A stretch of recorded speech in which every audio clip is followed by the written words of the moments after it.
She rushed in to find her father slumped in his chair, his face a ghastly shade of pale gray, one hand clutching his chest. Her mother was frozen beside him, her hand over her mouth, a silent scream in her eyes. The panic was a cold, sharp blade in Alara's gut. The paramedics came, their movements efficient and impersonal, their voices calm as they spoke of stress-induced angina and the need for absolute rest. As they wheeled her father out, his eyes found hers, and in them, she saw a look of such profound defeat that it shattered something deep inside her. This wasn't just about a company anymore. It was about her father's life. That night, sleep was an impossibility. She sat in the sterile quiet of the hospital waiting room, the smell of antiseptic burning her nostrils, and a cold, hard fury began to crystallize in her heart. She would not let this happen. She would not let some faceless monster destroy her family from afar. He had a name, Julian Thorne, and if her father couldn't fight him, she would. Returning home in the pre-dawn hours, she went straight to her laptop, the glow of the screen illuminating her determined face. The name, Julian Thorne, unlocked a flood of information. He was a phantom, a myth in the world of high finance and real estate. There were glossy magazine articles praising his Midas touch, his ability to turn struggling companies into gold, though the articles conveniently skipped over the brutal methods he used. They called him the Titan of Tribeca, a corporate raider with a reputation for being as brilliant as he was merciless. She scrolled through images of him. He was older than she'd imagined, maybe late 30s, with sharp, intelligent features that were undeniably handsome in a severe, intimidating way. His eyes, even in professionally shot photographs, seemed to hold a chilling intensity, and his mouth was set in a firm line that suggested it rarely curved into a genuine smile. He was always pictured in perfectly tailored suits that screamed wealth and power, often emerging from a Blacktown car or standing in front of some new skyscraper he had willed into existence. He was everything her father was not, modern, ruthless, and utterly invincible. The more she read, the more hopeless her situation seemed, but the fury in her heart only burned hotter. This man, this predator, was feasting on her family's pain, and she was going to look him in the eye. The next morning, she chose her armor. It was a charcoal gray pantsuit, severe and professional, the lines clean and sharp. She pulled her rich chestnut hair back into a tight, low bun, leaving no loose strands to suggest vulnerability. Her makeup was minimal, her expression carefully neutral. She was no longer Alara Vance, doting daughter and loving fiancée. She was a woman on a mission, marching into enemy territory. The Thorne Industries building was an act of architectural aggression, a shard of obsidian glass and black steel that clawed at the Manhattan sky, casting a long, arrogant shadow over the surrounding streets. Stepping into the lobby was like entering a different dimension. The air was cool and smelled of money. The floors were polished black marble that reflected the soaring, cathedral-like ceiling. People moved with a quiet, almost religious reverence, their voices hushed, their footsteps silent. It was a temple built to honor one god, Julian Thorne. Alara's own reflection seemed small and insignificant against the sheer scale of the place. She clutched the leather portfolio containing her father's business proposals, a pathetic offering to bring to such a formidable deity. Her voice was steady, betraying none of the tremor she felt inside, as she announced herself to the receptionist, a woman with a glacial smile and eyes that appraised her in a single, dismissive glance. "I have an appointment with Mr. Thorne." It was a lie, of course, but she said it with a conviction that made the woman pause. After a brief whispered phone call, she was directed to a leather sofa in the waiting area of the top floor, and so began the wait. It was a deliberate, calculated power play, and Alara knew it.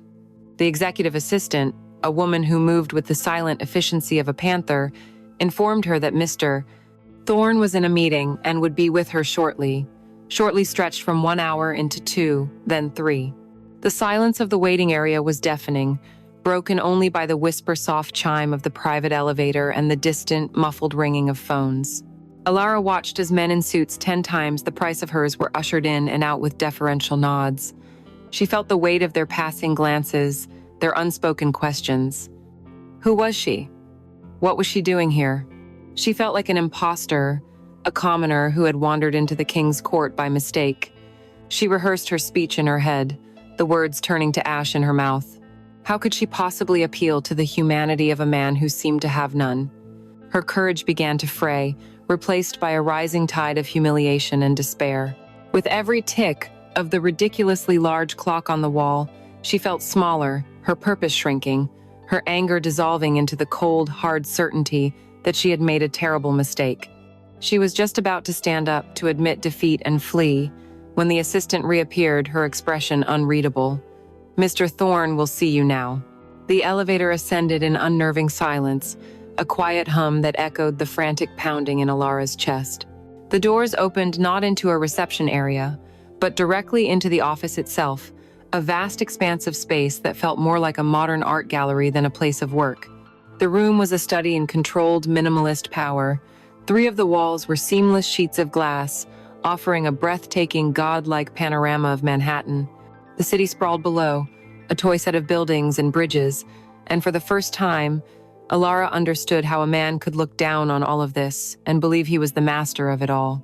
The furniture was sparse and deliberate.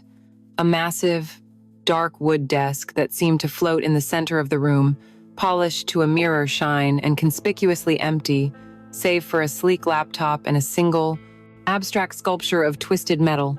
2 severe-looking leather chairs faced the desk, like seats for an inquisition. And standing by the far window, his back to her, was Julian Thorne. He was a silhouette against the blinding afternoon sky, his hands clasped behind his back, perfectly still. He didn't turn as she entered, forcing her to make the long, agonizing walk across the polished concrete floor, the soft clicks of her sensible heels sounding like gunshots in the oppressive silence. The distance felt like a mile. With every step, she felt her composure being stripped away, her carefully constructed armor cracking under the weight of his silent dominance. She finally stopped a few feet from his desk, her portfolio clutched to her chest like a shield. Only then did he turn, slowly, deliberately. He was taller than his photos suggested, and the suit he wore, a deep charcoal gray, fit his broad shoulders so perfectly it seemed to have been stitched directly onto him. His face was all sharp angles and controlled intensity, but it was his eyes that seized her. They were a cool, calculating shade of gray, like a winter storm, and they swept over her with an unnerving lack of emotion, assessing her, cataloging her, and dismissing her all in a single, fleeting moment. "Miss Vance," he said.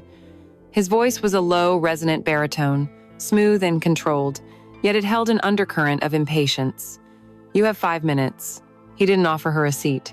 He simply leaned back against the window, crossing his arms, a king observing a peasant who had dared to enter his throne room uninvited. Alara's rehearsed speech evaporated from her mind. Swallowing hard against the dryness in her throat, she forced herself to begin. "Mr. Thorne, thank you for seeing me. I'm here on behalf of my father, Robert Vance, and Vance Constructions." Her voice was shakier than she wanted, but she pushed on, opening her portfolio on the corner of his vast, empty desk. She spoke of her father's legacy, of the company's long history, of the loyal employees who would lose their livelihoods. She pointed to blueprints and financial projections, her words tumbling out in a desperate, earnest rush. Throughout her entire plea, he remained utterly still. He never once glanced at the papers she presented. His gaze was fixed solely on her, his expression unreadable, his stillness more unnerving than any outburst of anger could ever have been. When she finally fell silent, the quiet that descended was absolute. He let it stretch, coiling the tension in the room until Alara felt she would scream. Then, he pushed himself off the window and walked slowly towards the desk, his movements fluid and predatory. He stopped on the opposite side, placing his hands flat on the polished wood, and looked at her. It was then that the nature of his gaze shifted. It was no longer the detached assessment of a businessman. It became something deeper, more personal, more invasive. It started with her eyes, acknowledging the defiance flickering there, then it drifted down. He looked at her mouth, lingering for a moment as if imagining the words she had spoken. His eyes traced the long, graceful line of her neck, exposed by her tight bun, and followed the curve of her shoulder beneath the fabric of her suit jacket. She felt the look like a physical touch, a slow, unwelcome caress that made her skin crawl and a strange hot flush of shame creep up her neck. He was undressing her with his eyes, methodically, clinically, and she was powerless to stop him. "Sentiment," he said, his voice dropping even lower, drawing her in. "That is what you are selling, Miss Vance. Memories and loyalty. These things have no value on a balance sheet." He casually waved a hand towards her portfolio, dismissing her family's entire life's work with a single contemptuous gesture. "Your father was a sentimental man. He made promises he couldn't keep and trusted people he shouldn't have. He is a relic, and in this city, relics are torn down to make way for the future." The cruelty in his words was like a slap. Alara flinched, her own anger surging. "He is a good man," she retorted, her voice sharp. A flicker of something amusement, interest, danced in his cold eyes. "Good men finish last," he said smoothly. "I, on the other hand, am not a good man. I am a practical one. I don't invest in dying companies or lost causes." He paused, his gaze intensifying, pinning her in place. "Business is about assets, Miss Vance. Leverage. Something of tangible value to secure an investment. Your father has nothing left to offer me." His eyes made another slow, deliberate sweep of her body, from her flushed face down to her trembling hands and then back up again. "The question is," he continued, his voice barely a whisper, "what do you have to offer?" The meaning behind his words hit her with the force of a physical blow. The air rushed from her lungs, leaving her cold and dizzy. This wasn't a business meeting, it was an appraisal. He wasn't negotiating for a company, he was negotiating for her. The room, the city, everything seemed to recede, leaving only the sickening, humiliating reality of his proposition hanging in the air between them. The shame was so intense it was nauseating. He had taken her desperation and twisted it into something ugly and transactional. She wanted to scream, to throw her portfolio in his arrogant face, to run from this glass cage and never look back. But the image of her father, pale and defeated in a hospital bed, flashed in her mind, anchoring her feet to the floor. Julian saw the war in her eyes, the conflict that raged behind her shocked expression. He had her, and he knew it. He straightened up, the moment of intimacy, if it could be called that, broken. "I am a very busy man, Miss Vance. You know how to reach my office if you decide you have a viable asset to negotiate with." He turned his back on her then, walking back to the window and resuming his vigil over the city, dismissing her as if she were no longer there. The audience was over. Shaking, feeling violated in a way that went deeper than skin, Alara gathered her useless papers, her hands fumbling. She turned and made the long, lonely walk back to the elevator, the weight of his unblinking stare burning into her back, the devil's bargain echoing in the crushing silence of the room. The ride home from Thorne Industries was a blur. The familiar architecture of the city, the buildings she usually admired for their form and ambition, now seemed to mock her with their stoic indifference. She felt transparent, as if every stranger on the street could see the yoked proposition that had been branded onto her soul. Julian Thorne's words echoed in her mind, a venomous whisper that dissected her worth, reducing her to a single, horrifying function, an asset. She walked into the brownstone she shared with Liam, and the scent of garlic and basil, a smell that usually meant comfort and home, made her stomach churn with guilt. Liam stood at the stove, a cheerful apron tied around his waist, stirring a pot of pasta sauce. He turned, his face breaking into a warm, loving smile that felt like a physical blow. "Hey, you're back late. Tough day?" he asked, walking over to kiss her. Alara turned her head at the last second so his lips landed on her cheek, a cold, unresponsive surface. She couldn't bear the touch of his honest mouth on hers. Not now. "Just long," she mumbled, pulling away and heading for the bedroom. A client from hell. The lie felt clumsy and sharp on her tongue. Liam's smile faltered, replaced by a look of concern. "Is everything okay, Elle? You seem distant." She couldn't look at him. She couldn't look at the man who thought her capable of creating beautiful spaces, of building a life with him, while she was contemplating demolishing her own integrity to appease a monster. That night, she lay beside him in bed, pretending to be asleep, her body rigid. Every time he shifted, his arm brushing against hers, she flinched. The choice tore her apart in the darkness. On one side was Liam, their sunlit life, her self-respect, her very identity. On the other was the abyss, and in that abyss was Julian Thorne, holding her family's fate in the palm of his hand. She thought of her father's gray, defeated face, and the cold reality settled in her bones. There was no real choice. There was only sacrifice. The next afternoon, as she sat numbly at her desk, her phone buzzed. It was an unknown number. The message contained no greeting, no preamble, only a stark imperial command. Dinner. Tonight. 8 p.m. La Pearl. Below it was the address of one of the city's most exclusive and notoriously private restaurants.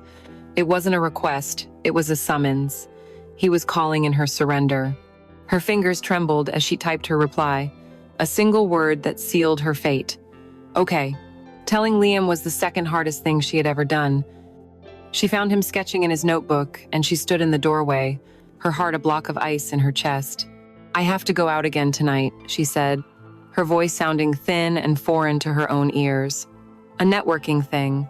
For a new city contract. It could be big for the firm. He looked up, disappointment clouding his features. Again? That's 2 nights in a row. Can't you skip it? I can't, she said, the lie hardening her voice. It's important. He sighed, accepting it because he was a good man who trusted her completely, and his trust was a dagger she was plunging into her own heart. All right, he said softly. Just be safe, okay? Preparing for the evening felt like dressing a stranger for her execution. She stood before her closet, a colorful array of clothes that represented a life that no longer felt like hers. A bright sundress she wore on their first trip to Montauk, the blue cocktail dress Liam loved. They were relics of an innocent past. She pushed them aside and her hand landed on a simple black dress. It was elegant, severe, and anonymous. It was perfect. As she showered, she felt a profound sense of dissociation, as if she were floating above her own body, watching a phantom go through the motions. She applied her makeup like a mask, a layer of composure over the terror beneath. When she looked in the mirror, the woman staring back was a stranger. Her eyes were darker. Her mouth was a hard, grim line. This was not a Lara Vance, architect, fiancée. This was a sacrifice, walking willingly to the altar. La Pearl was a fortress of discretion. There was no sign, only a heavy oak door and a maitre d' who seemed to know who she was before she even said her name. She was led not into a main dining room, but down a quiet, dimly lit hall to a private alcove, enclosed by velvet curtains. Julian was already there, seated at the table. He stood as she approached, the gesture a model of perfect civility that was entirely at odds with the sordid nature of their arrangement. Tonight, he wore no tie, the top buttons of his crisp white shirt undone, revealing a sliver of tanned skin. The severe businessman was gone, replaced by a man of breathtaking, predatory charm. Alara, he said, his voice a low murmur. I'm glad you came. He pulled out her chair, and as she sat, his fingers brushed against her bare shoulder. The touch was electric, a jolt of pure shock that made her gasp. Throughout the dinner, he was the perfect gentleman. He ordered for them both, a curated selection of exquisite dishes, and a bottle of wine that probably cost more than her monthly rent. And he did not speak a word about business, or her father, or the reason she was truly there. Instead, he spoke about her. He had, to her astonishment, looked up her portfolio. He discussed her university thesis on sustainable urban design with a startling depth of understanding. He asked her about her inspirations, what drove her to create, what she dreamed of building. He talked about art, literature, and music, revealing a cultured, intelligent mind that was both captivating and terrifying. He was dismantling her piece by piece, not with force, but with a surgeon's precision. He was making her feel seen, understood, and interesting. He was making her forget that she was a commodity, a piece of collateral. For a few dangerous moments, she did forget. She found herself talking, engaging, even laughing at one of his dry, witty observations. He made her feel like the most fascinating woman in the world. And that, she realized with a sickening lurch, was the most dangerous tactic of all. He wasn't just buying her body, he was laying siege to her mind. As the waiter cleared their dessert plates, a comfortable silence settled between them. The charming conversationalist receded, and the man from the office began to reappear in his eyes. He leaned forward slightly, his gray eyes holding hers, the predatory glint she remembered now fully visible. The pretense was over. He had wined her, dined her, and seduced her intellect. Now it was time to collect his price. He placed his hand on the table, palm up, an offering and a command all at once. The air grew thick, heavy with unspoken finality. The night was no longer about dinner. He didn't say a word. He didn't have to. The question was there in his eyes, in the silent, waiting gesture of his hand. Taking a shaky breath that felt like her last gasp of clean air, Alara slowly lifted her own hand and placed it in his. His grip was firm, warm, and absolute. It was the closing of a deal. It was the moment of her first surrender. The silence in the Blacktown car was as deep and polished as the leather seats they sat on. Alara stared out the window, watching the city's vibrant nightlife blur into streaks of neon and gold, feeling completely detached from it, a ghost moving through a world she no longer belonged to. She was acutely aware of Julian beside her, of the space between them, a space that felt charged with a terrifying energy.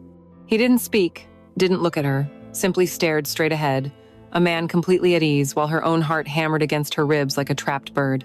The car didn't head towards a residential area, but instead pulled smoothly into the private, underground entrance of the Elysian, a hotel so exclusive it was spoken of in whispers, a place where the powerful and the wealthy could conduct their lives away from prying eyes. The transaction was about to be finalized. He led her through a private elevator that opened directly into a sprawling suite on one of the highest floors. It was much like his office, stunning, impersonal, and cold. The colors were muted grays and deep blues. The furniture was sleek and minimalist, and an entire wall of glass offered a dizzying view of the city lights. It was a beautiful cage. He moved to a discreetly hidden bar, his movements fluid and unhurried. "Whiskey?" he asked, his back to her, his voice calm, as if this were any normal evening. She shook her head, unable to form words. He poured a single glass for himself anyway, the amber liquid catching the light as he swirled it. He took a slow sip, his eyes finally meeting hers over the rim of the glass. He gestured vaguely to the room, to the view, to the king-sized bed that dominated the far wall. Then he placed his glass down and walked towards her, stopping a few feet away, leaving the final move, the final illusion of choice, to her. "The door is right behind you, Alara," he said, his voice a soft, dangerous murmur. "You can leave at any time. No one is forcing you to be here." It was the cruelest thing he could have said.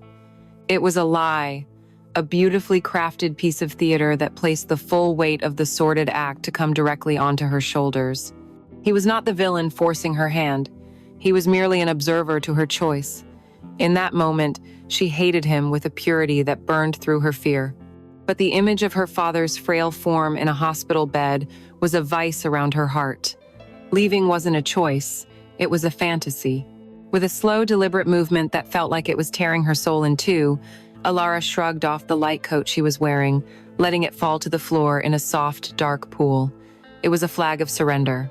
A slow, knowing smile touched the corner of Julian's mouth. He had won. He closed the distance between them, and she had to force herself not to flinch as he reached out, his fingers gently tucking a loose strand of hair behind her ear.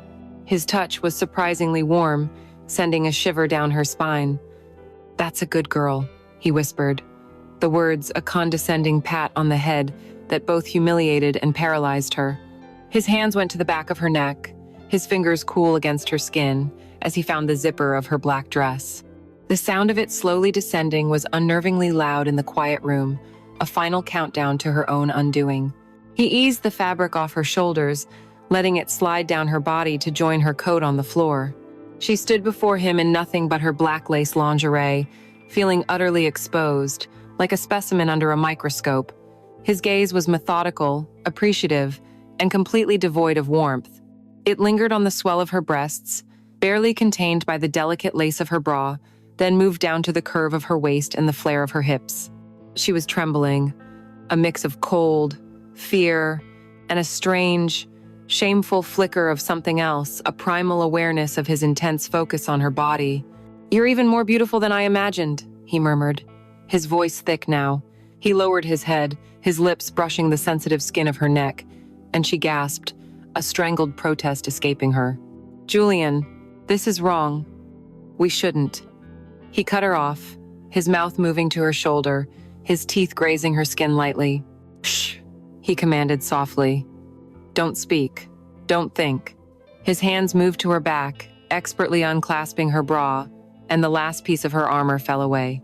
He cupped her bare breasts, his thumbs stroking over her hardened nipples, and her body betrayed her with a jolt of unwanted pleasure. A soft moan escaped her lips, and she hated herself for it. This was his true power, not force, but an intimate, terrifying knowledge of how to dismantle a woman's resistance, turning her own body into an enemy collaborator. He lifted her into his arms as if she weighed nothing and carried her to the bed. The cool, crisp sheets were a shock against her heated skin. For a moment she lay there, vulnerable and exposed, as he shed his own clothes. The man who stood before her was perfectly sculpted, his body a testament to discipline and control, a living weapon. As he came down over her, his weight pressing her into the mattress, her last thread of defiance surfaced. "No," she whispered, tears welling in her eyes. "Please." He simply looked down at her, his gray eyes searching hers in the dim light from the city below. "It's too late for that, Alara," he said, his voice without pity. And then he kissed her, a deep, possessive kiss that stole her breath and consumed her protest. The act itself was a lesson in power. He was a masterful, dominant lover, his rhythm controlled and relentless. He moved with a confidence that left no room for her to do anything but receive. Her mind screamed in protest, replaying every moment that had led her to this bed, the guilt and shame a toxic cocktail in her veins. She thought of Liam, and a wave of self-loathing so profound it nearly choked her washed over her. But her body was a traitor. Under his skilled, relentless touch, her resistance began to crumble. The tension in her limbs eased, replaced by a tingling heat. Her whispered pleas of "don't" slowly morphed into broken, breathless gasps. He found a sensitive spot at the base of her neck, and her back arched involuntarily. He moved his hand between her legs, and a deep, shuddering moan was torn from her throat against her will. She was losing the battle, her mind's desperate no, drowned out by her body's undeniable, treacherous yes. He was an expert navigator of her senses, and he steered her relentlessly towards a precipice she didn't want to approach. The climax, when it came, was not a release, but a shattering. A wave of sensation so intense it obliterated thought, leaving only a raw, physical spasm that was both exquisite and horrifying. In that moment of blinding pleasure, she cried out his name, and the sound of it on her own lips was the ultimate mark of her defeat. As the waves receded, they left behind a cold, desolate shore. She lay beneath him, trembling and hollow, the city lights outside the window blurring through her silent tears. The transaction was complete. She had sold herself, and she had a horrifying suspicion that the devil had gotten the better end of the bargain. The first thing Alara was aware of was the light. A cold, unforgiving gray morning light was pouring through the vast hotel window, stripping the room of its seductive nighttime shadows and exposing it for what it was, a sterile, anonymous space. The second thing she was aware of was the emptiness. The space beside her in the king-sized bed was cold. Julian was gone. She was alone, wrapped in sheets that smelled faintly of him, an expensive, masculine scent that now made her stomach clench with a visceral wave of self-loathing. She sat up, her body aching in places she hadn't known existed. A dull throb behind her eyes matched the hollow ache in her chest. The beautiful black dress from the night before lay crumpled on a chair, a discarded costume from a tragedy. On the nightstand, beside a glass of water she didn't remember him pouring, was a single, folded piece of the hotel's heavy stationery. Her hand trembled as she reached for it. There was no greeting, no signature, just 5 perfectly penned words that read like the closing line of a contract. "I will keep my promise." It wasn't an assurance, it was an invoice, a receipt for services rendered. The cold, transactional finality of it was more violating than anything that had happened during the night. Getting dressed was an act of profound shame. The silk of the dress felt slimy against her skin, a testament to her sin. She couldn't get out of the hotel, out of that room, fast enough. The ride back to her brownstone in a taxi was a journey through a foreign land. The city was awake now, bustling with the mundane rhythm of a new day. People rushed to work with coffee cups in hand, their faces filled with ordinary concerns. They belonged to a world of innocence she had been irrevocably exiled from. She felt marked, a brand of shame seared onto her skin that she was sure everyone could see. The hardest part was turning her key in the lock of her own front door. The home that had always been her sanctuary now felt like the scene of a crime, and she was the sole guilty party. Liam was in the living room, slumped in an armchair, his face etched with worry and exhaustion. He hadn't slept. An empty coffee mug sat beside him, and his hair was unkempt. He shot to his feet the moment she walked in, his eyes a mixture of relief and hurt. "Alara, my God, where have you been? I called you 100 times." I was about to call the police. The lie she had rehearsed in the taxi felt like swallowing glass. "Liam, I'm so sorry," she began, her voice hoarse. "The networking dinner. It went so late. A few of us went for drinks with the client afterward, and then my phone died. It was almost 4 in the morning, and Susan from accounting insisted I just crash on her couch instead of taking the subway alone. It was a patchwork of plausible details, but it felt flimsy and false even to her own ears. Liam wanted to believe her. He stepped forward to pull her into a hug she desperately wanted to sink into but felt she no longer deserved. As his arms wrapped around her, she flinched, her body instinctively recoiling. He froze. He pulled back slightly, his brow furrowed, and a new, sharp suspicion entered his eyes. He sniffed the air, a subtle, almost unconscious gesture. "What's that smell?" he asked, his voice quiet. "It's cologne, not yours." Panic, cold and absolute, seized her. "It must be from someone at the bar," she said quickly, too quickly. It was crowded. She couldn't meet his gaze. She pulled away completely, unable to bear his scrutiny, his love, his trust. I feel gross. I need a shower." She fled to the bathroom, locking the door behind her before he could say another word. Under the scalding spray of the water, she began to scrub her skin, hard, as if she could physically erase the memory of Julian's hands on her, the feel of his mouth, the scent of him that clung to her like a shroud. But it was no use. The shame was not on her skin. It was inside her, and there was no soap in the world that could wash it clean. Thus began her double life. On the surface, she was Alara Vance, architect and loving fiancé. She went to work, she had dinner with Liam, she called her mother to check on her father. She smiled and laughed and talked about the future, but it was all a performance. Every smile was a lie, every touch from Liam a fresh wave of guilt. She was a ghost haunting her own life. The real, her trapped in the memory of that hotel room. The new normal was a constant state of high alert. Every time her phone buzzed, her heart leaped into her throat. She set a different notification tone for unknown numbers, a silent, secret alarm. The call to duty came 3 days later, a text, as blunt and commanding as his note. "My office, 4 p.m. It was not a request. She fabricated another lie for Liam, a last-minute site inspection, the excuses already starting to feel thin. Standing in Julian's office for the second time, the power dynamic was irrevocably changed. She was no longer a desperate supplicant. She was his possession. He didn't waste time on pleasantries. He informed her that a subsidiary of Thorne Industries was awarding a preliminary development contract to Vance Constructions. It was a lifeline, a significant injection of cash that would appease the most immediate creditors and stop the foreclosure. But it was not a salvation. He explained the terms with a cold precision. The contract was short-term, with multiple renewal clauses all dependent on his sole discretion. "This should keep your father breathing for a little while," he said, his tone casual, as if he were discussing the weather. "But understand this, Alara. I am not saving his company. I am merely putting it on life support. A life support that I, and only I, control." The message was clear. He had not freed her family. He had simply replaced their financial prison with a gilded cage, and he held the only key. And that key, she understood with sickening certainty, was her continued compliance. Her service was not a one-time payment, it was a subscription, and he could cancel it at any time. The psychological toll was immediate and crushing. Sleep offered no escape, her dreams filled with a confusing mix of Liam's heartbroken face and Julian's stormy gray eyes.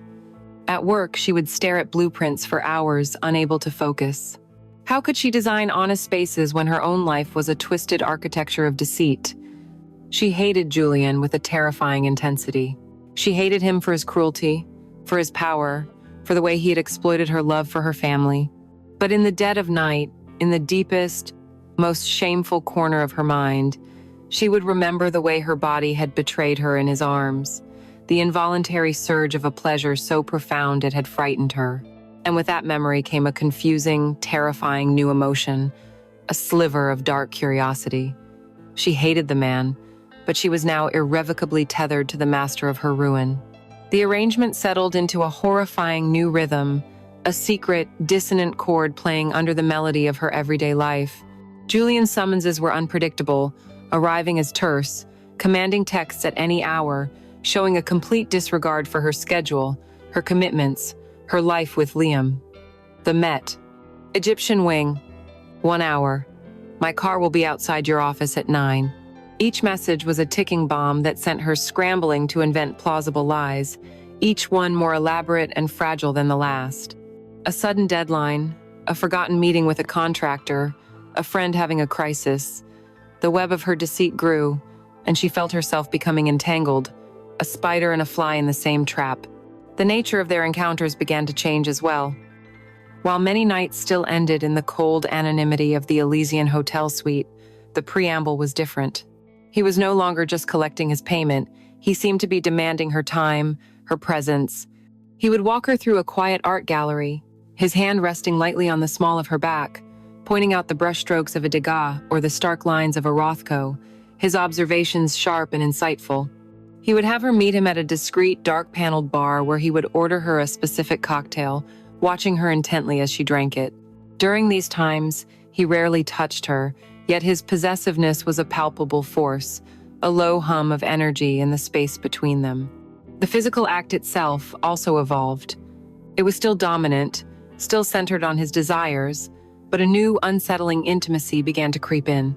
He would talk to her, his voice a low murmur in the darkness, asking her questions about her day while his hands roamed her body. He started demanding she look at him, holding her gaze as he moved inside her, forcing a connection she fought desperately to resist. The purely transactional nature of their first encounter was dissolving, replaced by something murkier, more proprietary. He was no longer just using her body, he was occupying her life, claiming a space in her mind that she couldn't seem to defend. Her own response was a constant source of torment. The treacherous pleasure he could draw from her so easily was no longer a shocking betrayal, but an expected, shameful conclusion. She learned the map of his body as he learned hers, and in the darkness of those hotel rooms, a purely physical language developed between them, a grammar of touch and response that existed outside of morality or love. She hated herself for it, hated the part of her that anticipated the release, the temporary obliteration of thought that only he seemed capable of providing. The true shift, the moment the entanglement became something far more dangerous, happened on a rainy Thursday night. The text had been simple. My address, 8 p.m. It wasn't the hotel. It was his penthouse, his home. The thought of entering his personal space sent a jolt of anxiety and a flicker of something else curiosity through her. The apartment was breathtaking, a testament to his wealth and taste, but it was also surprisingly personal. There were shelves filled with books, a grand piano in one corner, and photographs that were not of people, but of stark, beautiful landscapes. It felt like the home of a profoundly lonely man. He was different here, quieter, less armored. He wore a simple gray sweater and dark pants, and for the first time, he looked not like a titan of industry, but simply a man. He poured them both a brandy, and they stood by the window, watching the rain streak down the glass, the city lights below them soft and blurred. Why? She asked suddenly, the word escaping her before she could stop it. Why are you doing this? To my father? To me? She expected him to get angry, to shut her down with a cold remark. Instead, he was silent for a long moment, swirling the brandy in his glass. Your father, he said, his voice flat and devoid of emotion, was my mentor. And my best friend. The words stunned her into silence. Julian began to speak, not as a predator enjoying his victory, but as a man recounting a deep foundational wound. He told her about being a young, ambitious architect, fresh out of Columbia, with ideas that were too bold for most firms. Robert Vance was the first person to take him seriously. They became partners. Her father was the charismatic salesman, the face of the company. Julian was the quiet, brilliant engine behind the designs. "We were going to change the skyline of this city," he said, a ghost of old passion in his voice. "I had a design for a new type of cantilevered support system for skyscrapers. It was revolutionary. It was my life's work." He took a deep drink of his brandy. "Your father knew its worth. And one day, I came into the office to find the locks changed. He had filed the patent under his name alone, taken all our shared capital, and vanished. He used my genius to build his small, respectable company, and he left me with nothing. I was blacklisted, ruined. I had to start over from the absolute bottom, with nothing but a name he had made toxic." As he spoke, Alara felt the ground shift beneath her feet. The simple narrative she had clung to of the good father and the evil monster shattered into a million confusing pieces. The man standing before her was not just a villain. He was a creation. A man forged in the fires of a betrayal perpetrated by the very person she was sacrificing herself to save. A wave of unwanted, treacherous empathy washed over her. She saw the ghost of the young, idealistic man he must have been, and she saw the cold, hard shell he had built around himself to survive. It didn't excuse his cruelty, his methods, or what he was doing to her, but for the first time, it made him comprehensible. It made him human. "I'm sorry," she whispered, the words feeling small and inadequate. He turned to look at her, and for a fleeting second, the mask was gone. In his eyes, she saw not lust or power, but a deep, ancient sadness. "Don't be," he said, his voice regaining its hard edge. "It made me who I am. And it taught me the most valuable lesson in the world. Trust no one. Take what you want, because no one will ever give it to you." In that moment, the lines blurred completely. He was her tormentor and the only person in the world who knew her secret. He was the enemy, but he was also a victim of the same man she called her father. This shared, tangled history created a new, toxic bond between them. It wasn't just physical anymore. It was a dark, emotional space that only the two of them occupied. Later that night, as he made love to her in his own bed, it was different.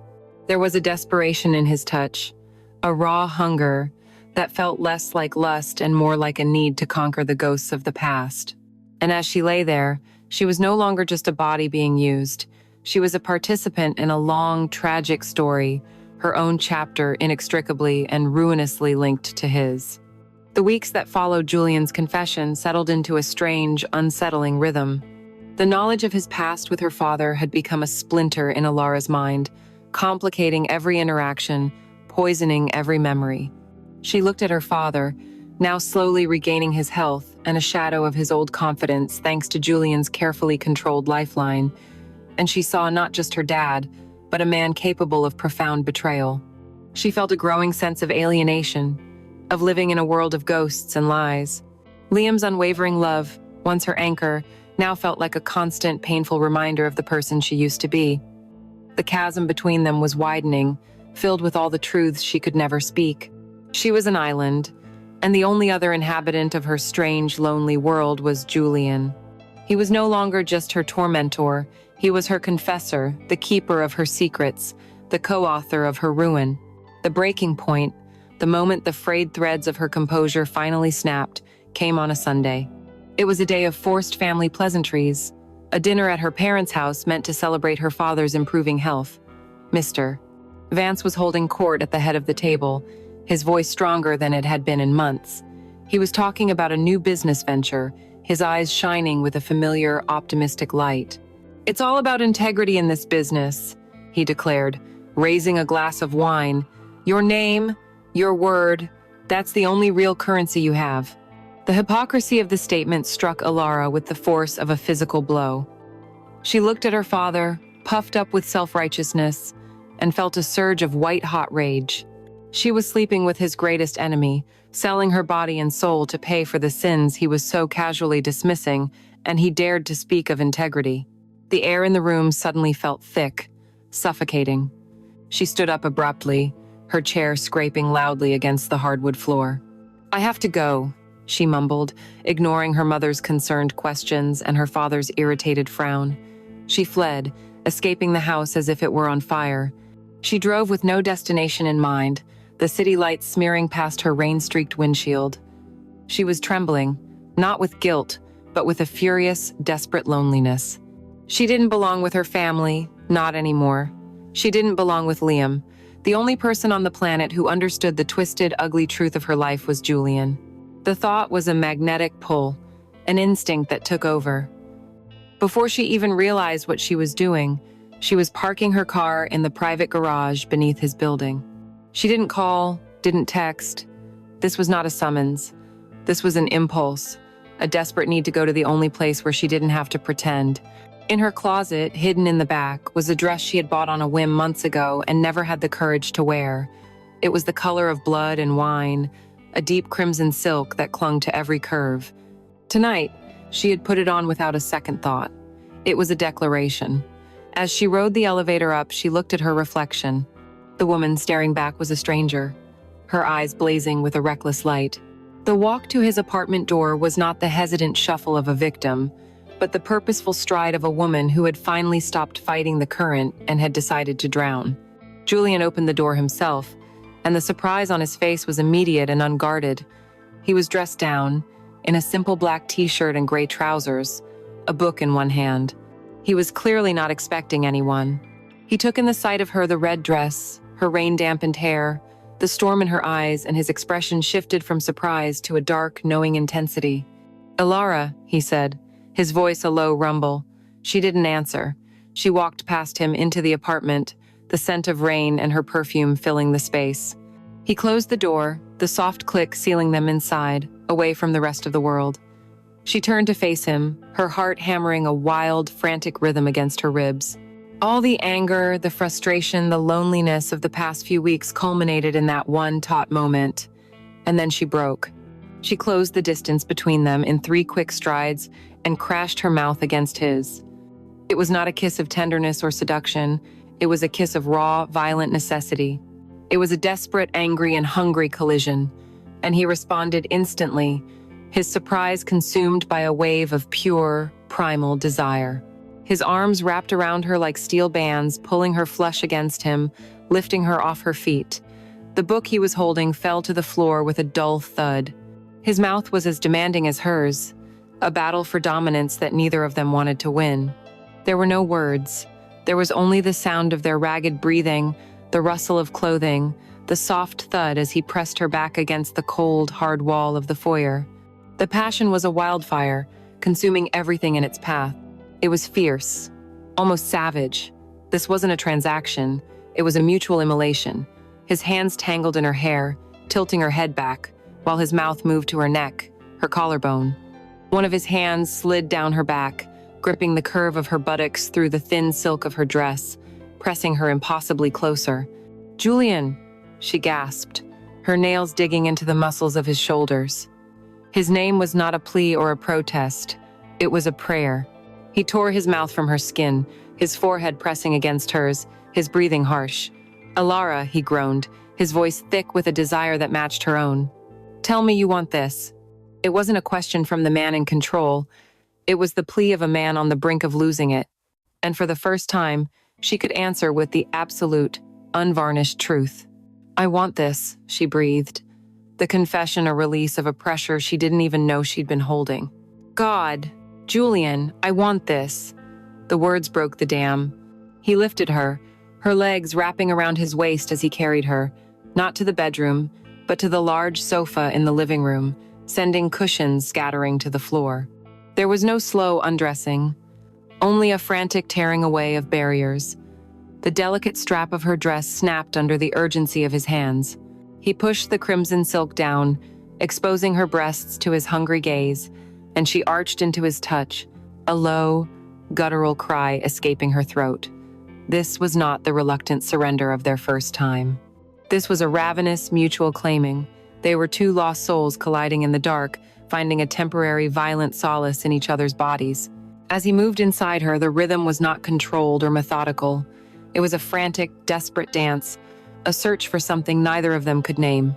"Yours," she sobbed as pleasure began to build, sharp and overwhelming. "Tonight, I'm yours." He buried his face in her neck, his own control shattering. Always, he growled. The word a possessive, desperate claim. The climax was a storm that broke over them both, a violent, shuddering release that left them tangled and breathless in the wreckage, the sound of the rain against the window, the only noise in the sudden, profound silence. Lying there, her head on his chest, his heart hammering against her ear, she felt no shame, no guilt. There was only a strange, terrifying calm. The point of no return had been crossed. This was no longer about her father's debt. This was about hers. The inferno of that night at Julian's penthouse did not cauterize Ilara's fractured soul. It created a permanent schism. She began to exist in two parallel worlds, and the strain of straddling them was starting to tear her apart. With Julian, there was a raw, brutal honesty. There were no pretenses, no lies. They were two damaged people who found a strange, volatile solace in each other's darkness. Their time together was an escape into a world of pure, unapologetic sensation, a place where the crushing weight of her guilt was temporarily burned away by the heat of their passion. But then she would go home, and at home, there was Liam, and the silence. The beautiful, comfortable silence they once shared had become a tense, brittle thing, filled with unspoken questions and her unconfessed sins. Liam, bless his kind and trusting heart, was not a fool. In the beginning, he had accepted her excuses, blaming the immense stress of her father's illness and the pressures of her job. He tried to be the perfect, supportive partner. He would cook her favorite meals, which she would only pick at, her appetite gone. He would draw her a bath, but she would lie in the cooling water, her mind a million miles away. He would try to pull her into his arms at night, and her body would stiffen, a reflexive, guilty recoil she could no longer control. Her phone, once a simple tool, had become a fortress wall between them. It was always with her, clutched in her hand or placed face down on the table, a dark, silent sentinel guarding her secrets. A text message would arrive, and he would see the subtle shift in her expression, the quick, guarded glance in his direction before she angled the screen away. He didn't know who was on the other end, but he knew it was the person who was stealing his fiancée from him, text by text, secret by secret. His concern slowly, painfully, began to curdle into suspicion. He started to notice things, small details that were like cuts in the canvas of their life together. He noticed the new expensive lingerie he saw once by accident while she was getting dressed. Lingerie he knew he hadn't bought her, and that was far bolder than her usual style. He noticed the faint, persistent scent of a man's cologne, sandalwood, and something else. Something clean and expensive that sometimes clung to her hair when she came home late from a client dinner. It was the same scent he'd noticed before, and its reappearance was a confirmation of a truth he didn't want to face. He saw the way she looked at him sometimes, with an expression of such profound, bottomless sadness. It was as if she were already mourning him. The man who was once the center of her universe now felt like a ghost in his own home, haunting the edges of a life that no longer seemed to include him. The first confrontation was not a storm, but a quiet, heartbreaking erosion. It happened on a Wednesday night. Ilara had canceled their dinner plans at the last minute, texting that she was stuck at the office. She arrived home just after midnight, exhausted and emotionally hollow after 2 hours with Julian. She walked into the living room to find Liam sitting in the dark, the only light coming from the pale glow of the streetlights outside. "Where were you, Ilara?" he asked, his voice devoid of anger, which was somehow worse. It was just tired, resigned. "I told you, Liam. I was at the office. We're on a terrible deadline." "I called your office at 9, he said, his voice flat. "The security guard said everyone from your floor had gone home hours ago." The lie died on her lips. She stood frozen in the doorway, caught, with nothing to say. He stood up and switched on a small lamp, illuminating the space between them. His face was pale, his eyes filled with a pain that lanced through her guilt. "I'm not stupid," he said softly, his voice cracking. "I know something is wrong. I've known for weeks. You're gone. You're here, but you're not. You flinch when I touch you. You look at me like you don't even know who I am anymore. Every time your phone makes a sound, you jump like a frightened animal." He took a step closer, his eyes searching hers, begging for a truth she could not give him. "Just tell me what's happening. Whatever it is, we can fix it. Just please, talk to me." Her first instinct was to deny, to deflect. "You're being paranoid. I'm just stressed." But the words sounded pathetic and weak even to her. She saw the hope in his eyes, the desperate plea for her to say something, anything, that would make it all make sense, that would bring his Alara back. And in that moment, she hated herself more than she had ever hated Julian. Julian was a monster, but he was an honest one. She was the one pretending to be an angel, while she behaved like a demon. I'm not myself right now," she finally whispered, the words a pathetic half-truth. "I need some space." Space? The word seemed to wound him physically. "We live together, we sleep in the same bed. How much more space can you possibly need?" He finally asked the question that had been poisoning the air between them for weeks, the question he was terrified to ask and she was terrified to answer. "Is there someone else?" She looked at his dear, honest face, the face of the man she had promised to love forever, and she shattered it with her next lie. "No," she said, the word a shard of ice in her throat. "Of course not. How can you even ask me that?" But her eyes gave her away. He saw it. He saw the lie, the flicker of guilt, the deep, dark secret she was hiding behind them. He didn't argue. He just nodded slowly, a single, devastating gesture of defeat. The hope in his eyes died, replaced by a cold, certain knowledge. He didn't have proof, but he no longer needed it. He knew. The conversation was over, but it had changed everything. The crack in their foundation had become a gaping chasm. They began to move around the apartment like polite, wounded strangers, the silence between them thick with suspicion and her unspoken betrayal. That night, they lay in bed with a vast, cold distance between them, each on their own edge of the mattress, their backs turned to one another. Alara lay awake for hours, tears silently tracking into her hair, soaking her pillow. Her perfect life wasn't just cracking. It was already in ruins, and she was the one holding the hammer. In the darkness, her phone, lying on the nightstand, lit up with a new message. It was from Julian. "I need to see you." A secret glow in the vast darkness of her ruined life. She looked at the back of Liam's head, at the man she was destroying, and then back at the glowing screen, the evidence of her betrayal.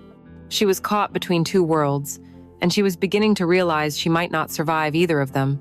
The fragile peace in Alara and Liam's apartment had been replaced by a cold war waged in stony silences and averted gazes. They were orbiting the truth, both knowing it was there, a dark, heavy planet pulling them apart, but neither had the strength to force the final, devastating collision. The invitation to the annual New York Architectural Guild Gala felt like a summons to a trial. It was an event they had attended together for the past 3 years, a milestone in their life, as a power couple in the city's design world. To not go would be an admission of defeat, a public announcement that their perfect union was a sham, and so they prepared for their performance. Alara chose a dress of ice blue silk that shimmered under the light, a color as cool and distant as she felt. It was an armor of elegance. Liam, devastatingly handsome in his classic black tuxedo, moved around her with a polite, formal distance, his face a mask of carefully constructed neutrality. The man who used to lovingly fasten the clasp of her necklace now simply waited by the door. They looked, to all the world, like a photograph from a magazine, the beautiful, successful couple. But the image was a lie, and the space between them crackled with unspoken accusations and bitter resentment. The gala was a glittering affair, a sea of champagne glasses, fake laughter, and ambitious networking. They played their parts flawlessly. They smiled, they shook hands, they talked about zoning variances and the beauty of brutalist revival. Alara was on autopilot, a charming automaton, but a current of primal fear ran just beneath the surface. Every time the ballroom doors opened, her heart would seize, a wild, irrational panic that he would be there. She told herself it was impossible, that this was her world, not his. Julian was a creature of boardrooms and backroom deals, not architectural galas. But the fear remained, a testament to how completely he had invaded every corner of her life. She was laughing at a joke from a former professor, Liam's hand resting formally on her waist, when she saw him. He didn't make a grand entrance. He simply materialized near the bar, as if he had been there all along. He was talking to a city councilman, looking completely at ease, a black-suited wolf who had wandered into a flock of peacocks. He commanded the space around him effortlessly, his presence a vortex of power that drew the eye. Their gazes met across the crowded room. Time seemed to warp, the noise of the gala fading to a dull roar. His eyes, cool and gray, held hers for a fraction of a second too long. It was not a glance of recognition, it was a glance of ownership. It was a silent, arrogant message sent across the battlefield, a clear and public claiming that completely erased the man standing beside her. A chill snaked down Alara's spine. She felt Liam's fingers tighten on her waist, and she knew, with a sinking finality, that he had seen it too. She tried to steer him towards another conversation, to lose themselves in the crowd, but it was too late. Julian ended his conversation and began to move towards them, his path calm and deliberate, the path of a predator who knows its prey cannot escape. "Alara," he said, his voice a smooth, deep purr that cut through the surrounding chatter. "Fancy seeing you here." He smiled, a polite, charming smile that didn't reach his eyes. Before she could respond, he turned his attention to Liam, extending a hand. "You must be Liam. A pleasure." Liam took his hand, his grip firm, his expression wary. "I don't believe we've met," he said, his tone clipped. "Julian Thorne," Julian said, his smile widening into something wolfish. "I'm an old associate of Robert Vance. I've been helping him with some recent business matters."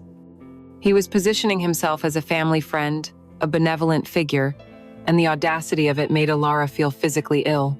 The three of them stood there for a moment, a triangle of catastrophic tension. And then Julian made his move. While still engaged in pleasantries with Liam, he placed his free hand on the small of Alara's back. It was a gesture that, to a casual observer, might have seemed innocuous, but it wasn't. His hand was too low, his touch too familiar. His thumb began to draw a slow, deliberate circle against the bare skin exposed by the low cut of her dress. It was an intimate, possessive caress, a brand of ownership being seared into her skin right in front of her fiancé. Alara froze, her breath catching in her throat. She wanted to bolt, to push him away, but she was paralyzed. Liam saw it all. His eyes flickered down to Julian's hand, then back up to Alara's terrified face. The polite mask on his face shattered, replaced by a flash of raw, unfiltered fury. His jaw clenched, a muscle twitching violently. He knew, in that single predatory touch, all of his vague suspicions, all of her clumsy lies, coalesced into a single, ugly, undeniable truth. Julian, having delivered his fatal blow, gave Alara's back a final, proprietary pat. "Well, I won't keep you." "A pleasure to finally meet you, Liam," he said, before turning and disappearing back into the crowd, leaving the shrapnel of his grenade to tear them apart. The rest of the evening passed in a haze of suffocating misery. Liam didn't say a word. He stood beside her like a statue, a block of frozen rage and betrayal, his hand on her waist now feeling like the grip of a warden. They made their excuses and left early. The ride home was a symphony of silence, a heavy, dead quiet that was filled with the screams of everything left unsaid. The moment the apartment door clicked shut behind them, the fragile dam of civility broke. "Don't," Liam said, his voice dangerously low as Alara opened her mouth to speak. "Don't you dare say a single word of a lie to me. Not anymore." He finally looked at her, and the pain in his eyes was so profound it knocked the air from her lungs. "That man," he said, his voice shaking with a fury she had never heard from him before. "The way he looked at you, the way he touched you, that was not an old associate of your father. Who is he, Alara?" He wasn't asking anymore. He was demanding. The lies were gone. The excuses had turned to dust. There was nothing left to hide behind. "Tell me the truth," he whispered, his voice breaking. "Is that him? Is he the one?" She couldn't speak. She could only stand there, tears streaming down her face, the silent confession of her sobs echoing in the quiet room. It was all the answer he needed. A sound of pure animalistic pain escaped his throat. He didn't shout, didn't throw things. He just looked at her, at the woman he had loved, the woman he had planned a future with, and saw a complete stranger. "Everything," he said, his voice hollow with disbelief. "Every late night, every lie. It was him." He backed away from her, as if she were something diseased, something contagious. He walked to their bedroom, his bedroom now, and closed the door without another word. The soft click of the latch was the sound of her life breaking in two. Alara was left alone in the living room, her glamorous dress a mockery, the ruins of her happiness scattered at her feet. The facade had not just crumbled, it had been utterly and irrevocably demolished. The silence that followed the closing of the bedroom door was more profound than any sound Alara had ever heard. It was the sound of a life ending. She stood motionless in the living room for a long time, the ice blue silk of her gala dress, a cruel mockery of the ashes her world had become. There were no more tears to cry. There was only a vast, hollow emptiness. The next few days were a waking nightmare, a purgatory of silence and memory. Liam moved through the apartment like a ghost, his presence a constant, quiet accusation. They didn't speak, they didn't argue. He packed a bag with a numb, methodical efficiency, gathering the pieces of his life from the home they had built together. She watched him, wanting to scream, to beg, to explain, but what could she possibly say? The truth was a poison she couldn't administer, and the lies had already been exposed. He left on a Saturday morning. He didn't slam the door. He just placed his key on the small table by the entrance, gave her one last look, a look of such bottomless sorrow and betrayal that it would haunt her for the rest of her days, and walked out. The final, soft click of the lock was the sound of her future being erased. Alone, the apartment became a museum of her happiness, each object a painful exhibit. There was the coffee mug he'd given her, the one that said, "World's Best Architect." There was the framed photo on the mantelpiece from their trip to Maine, their faces bright with a simple, uncomplicated joy that now seemed like a fantasy. She was adrift, untethered from the only anchor she had ever known. Her family was stable, yes, but it was a stability bought at an impossible price. She had saved them, but in doing so, she had utterly destroyed herself. It was in this state of raw, desolate limbo that Julian made his final move. A sleek black car, the same kind he always used, was waiting for her outside her office one evening. The driver, a man with an impassive face, simply held the door open for her. There was no text, no call. It was an imperial summons, a move of absolute certainty. She was too broken to fight, too exhausted to run. She got in, surrendering to the pull of the inevitable. He was waiting for her in the penthouse, standing by the vast wall of glass, a dark silhouette against the glittering tapestry of the city at dusk. He didn't turn as she entered. He knew she would come. "He's gone, I assume," Julian said, his voice calm, a statement of fact, not a question. "You made sure of that," she replied, her own voice brittle, stripped of all emotion. "I merely facilitated the truth," he countered, finally turning to face her. In the dim light, his face was unreadable, but his eyes held a possessive, triumphant gleam. "I have grown tired of the games, Alara, of the lies you have to tell, of sharing you with the ghost of a life you no longer want." He walked slowly towards her, circling her like a shark. "Your father's company is stable. The first part of our agreement is fulfilled. Now, we come to the second." He stopped in front of her, his presence overwhelming. "I want you to leave him. Not just physically, but for good. End it. I want you here, with me, where you belong." The arrogance of his demand was breathtaking. "You think you can just buy my life?" she whispered, a spark of her old fire returning. "I already have," he said, his voice dropping to an intimate, dangerous level. "But this is not about a purchase. This is about a choice. The ultimate choice. You have two paths in front of you." He began to paint the picture of her future with a chilling, manipulative clarity. Path 1, you can crawl back to him. You can beg and plead for his forgiveness. Perhaps, after months or years of penance, he will take you back. And you can live out your days in that quaint little brownstone, suffocating under the weight of his pity and your shame. Every time you're late from work, every time your phone rings, he will wonder, "The trust is gone, Alara. It will never truly come back." You will have a life of quiet desperation, a pale, faded copy of what you once had, always haunted by the knowledge of what you are capable of. He let the bleak image hang in the air before he offered the alternative. "Or," he said, his voice softening, becoming almost seductive, "there is path 2. You stop fighting. You stop lying. You accept who you are and what you want. You can be with me." He took her hand, his touch sending a jolt through her shattered nerves. I am not offering you a quiet life, Alara. I am offering you an honest one. I am offering you a world of intensity, of passion. I am offering you a seat at the center of the universe, not a sad little corner in the suburbs. You will never have to worry about money or power again. You will be with a man who knows every single dark secret in your heart and does not flinch. A man who sees all of you and still wants you. He reached into his pocket and produced a single, heavy, modern-looking key. He pressed it into her palm, his fingers closing around hers. This is the key to this apartment, to this life.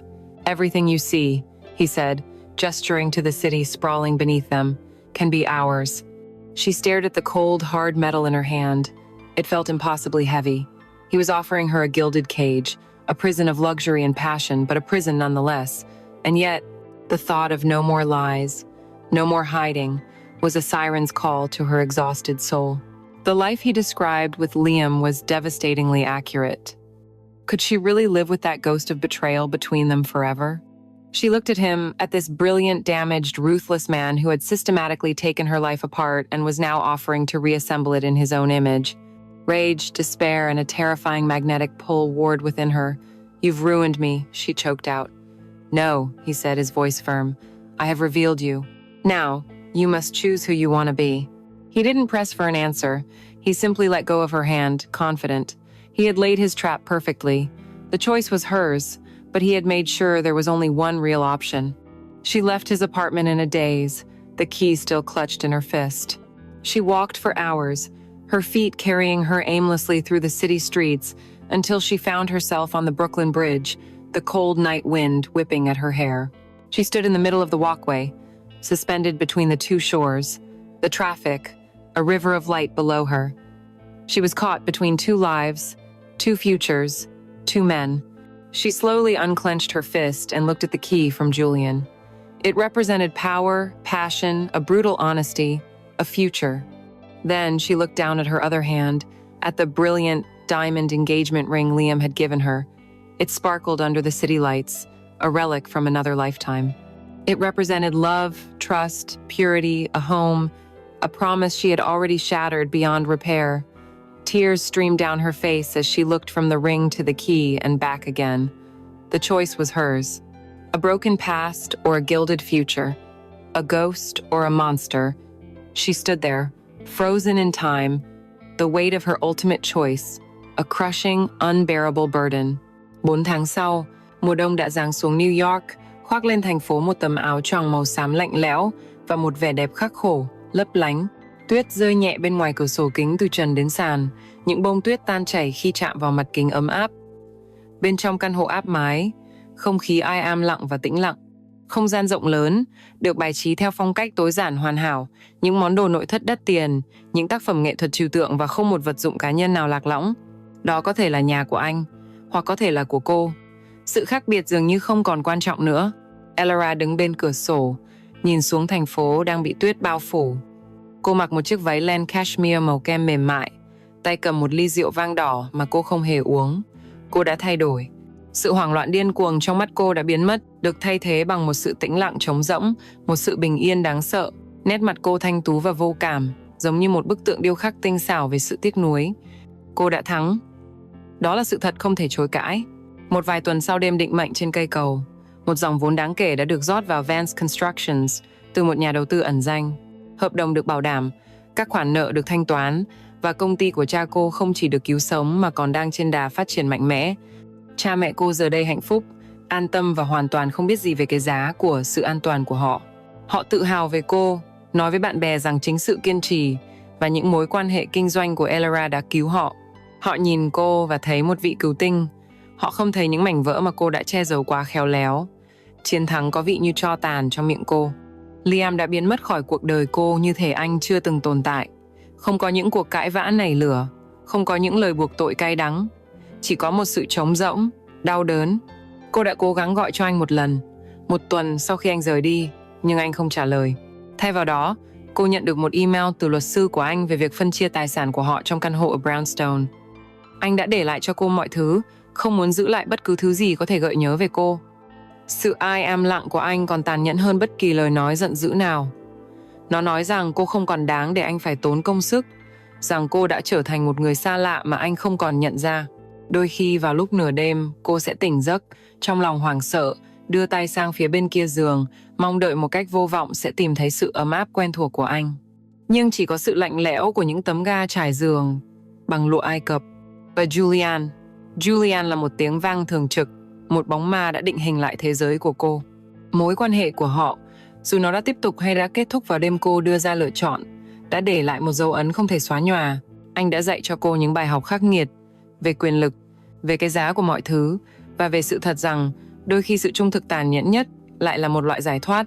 Anh đã bóc trần cô, không chỉ về thể xác mà còn về tâm hồn, phơi bày những ham muốn và những góc khuất mà cô chưa bao giờ dám thừa nhận với chính mình. Anh đã cho cô thấy rằng ranh giới giữa tình yêu và sự căm ghét, giữa sự hy sinh và sự ích kỷ, mỏng manh đến đáng sợ. Anh đã phá hủy cô và rồi xây dựng lại cô theo hình ảnh của sự hiểu biết tàn nhẫn của anh về thế giới. Cô chậm rãi nhấp một ngụm rượu, vị đậm đà của nó lan tỏa trong miệng.